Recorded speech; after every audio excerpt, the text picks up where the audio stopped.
ಹುಬ್ಬಳ್ಳಿಯ ಗೋಪನಕೊಪ್ಪದ ನಿವಾಸಿ ಇರ್ಫಾನ್ ಎಂಬುವರ ಬ್ಯಾಂಕ್ ಖಾತೆಯಿಂದ ಕೋಟ್ಯಾಂತರ ರೂಪಾಯಿ ಹಣ ದೇಶದ ವಿವಿಧ ಬ್ಯಾಂಕ್ಗಳಿಗೆ ವರ್ಗಾವಣೆಯಾಗಿರುವ ಪ್ರಕರಣ ಬೆಳಕಿಗೆ ಬಂದಿದೆ. ಈ ಕುರಿತಂತೆ ಸೈಬರ್ ಪೊಲೀಸ್ ಠಾಣೆಯಲ್ಲಿ ಪ್ರಕರಣ ದಾಖಲಾಗಿದ್ದು ತನಿಖೆ ಪ್ರಗತಿ ಹಂತದಲ್ಲಿದೆ.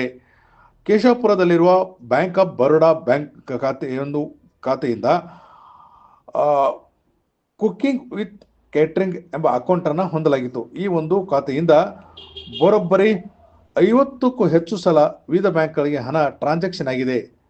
ಜೊತೆಗೆ ಈ ಒಂದು ಪ್ರಕರಣದ ಮಾಹಿತಿಯನ್ನು ಅರಿತಂತ ಹುಬ್ಬಳ್ಳಿಯ ಸೈಬರ್ ಸ್ಟೇಷನ್ ಪೊಲೀಸ್ ಠಾಣೆ ಪೊಲೀಸರು ಸೋಮೋಟೋ ಪ್ರಕರಣ ದಾಖಲಿಸಿಕೊಂಡು ತನಿಖೆ ನಡೆಸ್ತಾ ಇದ್ದಾರೆ. ಆದರೆ ಇರ್ಫಾನ್ ಯಾರು, ಆತನ ಖಾತೆಗಳ ಹಣ ಅಷ್ಟೊಂದು ಪ್ರಮಾಣದ ಹಣ ಹೇಗೆ ವರ್ಗಾವಣೆ ಆಗಿದೆ ಮತ್ತು ಈ ಒಂದು ಪ್ರಕರಣದ ಹಿಂದ್ಗಡೆ ಯಾರಿದ್ದಾರೆ ಮತ್ತು ಇದು ಹವಾಲ ಹಗರಣನ ಎಂಬುದರ ಬಗ್ಗೆನೂ ಬಹಳ ಪ್ರಗತಿ ತನಿಖೆಯಲ್ಲಿದ್ದು ಈ ಕುರಿತಂತೆ ಡಿಸಿಪಿ ಮಲ್ಲಿಕಾರ್ಜುನ್ ನಂದಗಾವಿ ಸಹ ಮಾಹಿತಿ ನೀಡಿದ್ದು, ಈ ಪ್ರಕರಣ ನಮಗೆ ಮಾಹಿತಿ ಬಂದಿದ್ದು ಈಗ ಒಂದು ಮೂಲದ ಪ್ರಕಾರ ಬೆಂಗಳೂರಿನ ಸೈಬರ್ ಘಟಕದಿಂದ ಮೂಲ ಅಕೌಂಟಿಗೆ ಕುರಿತು ಮಾಹಿತಿ ಲಭ್ಯ ಆಗ್ತಿದೆ. ಈ ಕುರಿತಂತೆ ನಾವು ಒಂದು ಪ್ರಕರಣ ದಾಖಲಿಸಿಕೊಂಡು ತನಿಖೆಯನ್ನು ಮಾಡುತ್ತಿದ್ದೇವೆ ಎಂಬ ಮಾಹಿತಿಯನ್ನು ಹೇಳಿಕೊಂಡಿದ್ದಾರೆ.